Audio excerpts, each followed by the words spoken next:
नमस्कार। ताज़ा अपडेट के साथ मैं हूं आपके साथ अशोक वर्मा। आप देख रहे हैं टीवी 20 न्यूज़। अपने अपने क्षेत्र की खबरें देखने के लिए बने रहिए मेरे साथ। अब शुरुआत करते हैं खबरों का सिलसिला।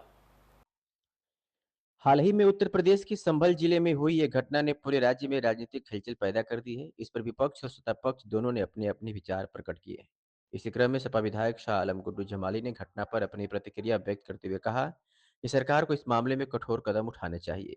शाह आलम गुड्डू जमाली ने सदन में बयान देते हुए कहा कि संभल में हुई यह घटना सरकार की नाकामी को दर्शाती है। उन्होंने आरोप लगाया कि राज्य में कानून व्यवस्था पूरी तरह से ध्वस्त हो चुकी है और अपराधियों के मनोबल को सरकार ने बढ़ावा दिया है। ऐसे में सरकार की भूमिका पर सवाल उठना लाज़मी है। उन्होंने ये भी कहा कि इस घटना में शामिल दोषियों को सख्त से सख्त सज़ा दी जाए, ताकि भविष्य में किसी भी जिले में ऐसी घटना दोहराई न जा सके। गुड्डू जमाली ने न्यायिक जाँच की मांग करते हुए कहा कि अपराधियों के खिलाफ त्वरित कार्रवाई होनी चाहिए और पीड़ित परिवार को हर संभव सहायता प्रदान की जाए। शाह आलम गुड्डू जमाली ने अपने भाषण में सरकार पर निशाना साधते हुए यह भी कहा कि कानून व्यवस्था को ठीक किए बिना राज्य में विकास संभव नहीं है। उन्होंने चेतावनी दी कि अगर इस प्रकार की घटनाओं को रोकने के लिए ठोस कदम नहीं उठाए गए, तो इसका असर आगामी चुनाव पर भी पड़ेगा। इस मुद्दे पर विपक्ष ने सरकार को घेरते हुए सवाल खड़े किए हैं कि वही सत्ता पक्ष ने स्थिति को काबू में बताते हुए निष्पक्ष जांच की बात कही है, लेकिन शाह आलम गुड्डू जमाली जैसे नेताओं के बयान इस बात की ओर संकेत कर रहा है कि संभल की घटना अब राजनीतिक रूप ले चुकी है। इस पूरे मामले पर अब सभी की निगाहें जांच और सरकार के कदमों पर टिकी है, क्योंकि इसी के आधार पर इस मुद्दे में राजनीतिक दिशा और स्थिति स्पष्ट होगी। सदन में क्या कुछ कहा शाह आलम गुड्डू जमाली ने, आपको सुनवाते हैं। माननीय सभापति महोदय, मैं आपको धन्यवाद देता हूँ कि संभल घटना जैसे महत्वपूर्ण विषय पर आपने मुझे बोलने का मौका दिया है। मान्यवर, चूँकि ये बात देश ही नहीं पूरे दुनिया में चर्चा का विषय है, इसलिए अभी हमारे भाई ने भी पढ़ा है, उसी तथ्य को मैं दोबारा नहीं दोहराना चाहता। लेकिन सच बताऊं तो मन इतना दुखी है कि बोलने का भी नहीं मैं।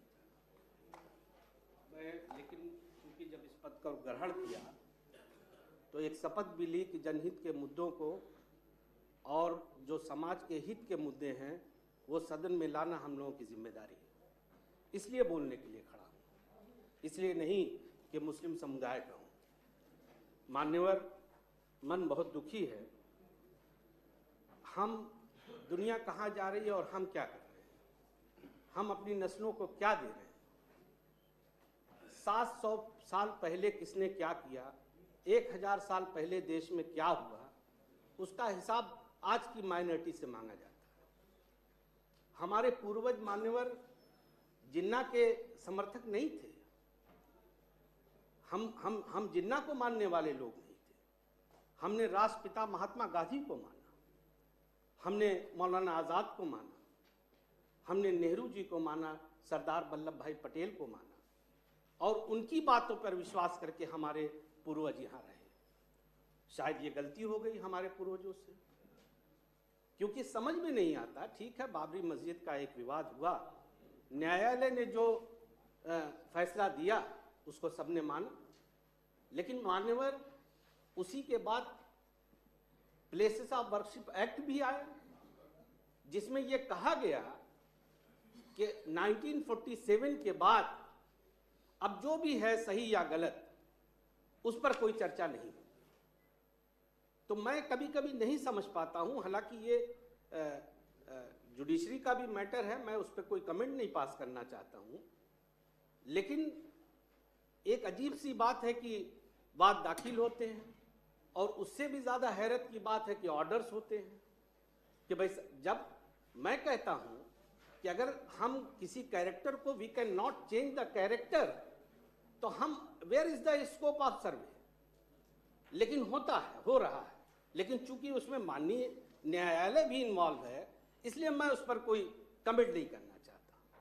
ये तो इतिहास तय करेगा कि सही है या गलत है।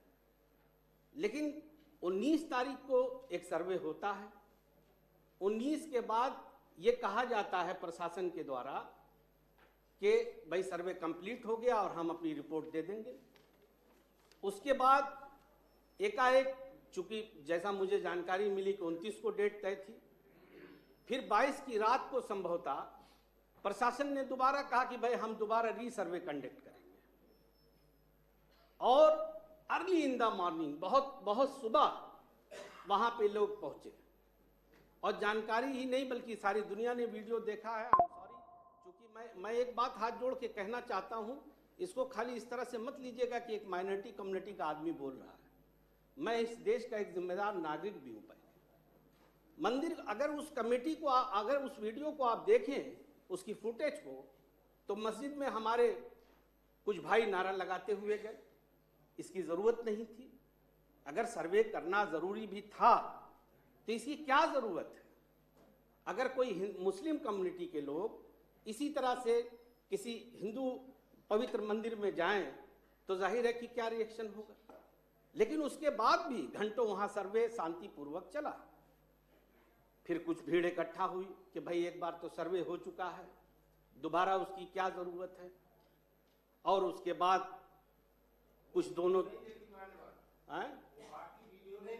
नहीं, मैं सब पे आ जाऊंगा, उसमें कोई बात नहीं। मैं उस पर भी सुन लूंगा, मैं उस पर भी हाँ, मैं उस पर भी सुन लूंगा। उसके बाद वहां पे कुछ कश्मकश हुआ या ईटा पत्थर चला, मैं आपकी बात मान लेता हूं, ईटा पत्थर चला, उसमें क्या बात है। लेकिन ईटा पत्थर चला तो मान्यवर क्या उसका उपाय ये कि आप सीधे शूट एंड साइड करेंगे? मैं नहीं, पुलिस ने गोली चलाया है, पुलिस ने प्राइवेट असलहों से भी गोली चलाया है और सरकारी असलहों से भी गोली चलाई। बात कहने दीजिए। अगर हम कहते हैं पत्थरबाजी भी हो गई, मैं उसका आई विटनेस नहीं हूं, लेकिन मुझे एक बात समझ में नहीं आती कि ये तो अपने ही लोग हैं ना। या तो अगर भाई देखिए, इस देश में 20 करोड़ 18 करोड़ मुसलमान रहता है। अगर ये है कि नहीं ये इतने अछूत हैं।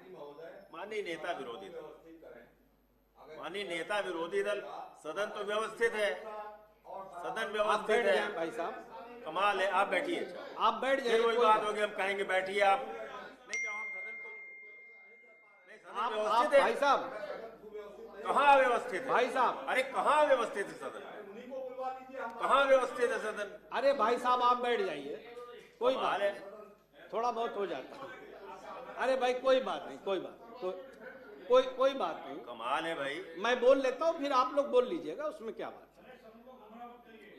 नहीं, कोई गुमराह नहीं कर रहा। मैं सिर्फ इतना कहने की मान्यवर, मैं सिर्फ इस सदन से इतना कहना चाहता हूं कि अगर 20 करोड़ माइनॉरिटी इस देश में रहती है तो ये पहले आपको एक दिल दिमाग ये जरूर साफ करना पड़ेगा कि अगर ये अछूत नहीं है तो इन्हीं के साथ रहना है। और जब इन्हीं के साथ रहना है तो रोज ये क्यों होता है भाई? हम लोग मिलजुल के भी रह सकते हैं।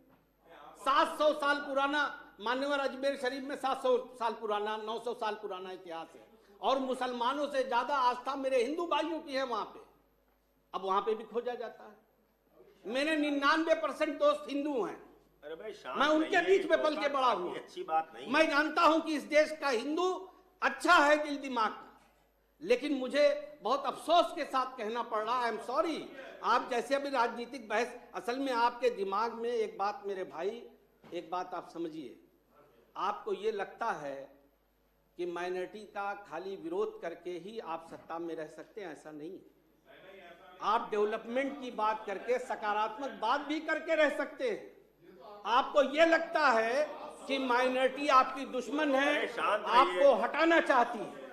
माइनॉरिटी की तो हालत ये है कि वो एक उस तरह के जानवर की है जो डरी हुई है, जिससे कहा जाता है कि सामने शेर है, उस तरफ जाओगे तो तुम्हें खा जाएगी, उधर चले जाओ दूसरी तरफ भाग जाओ। अरे नहीं, माननीय अध्यक्ष महोदय, मैं जानता हूं, मैं जानता था कि ये रिएक्शन होगा, लेकिन आज 5 बच्चे, बेकसूर बच्चों की हत्या हो गई।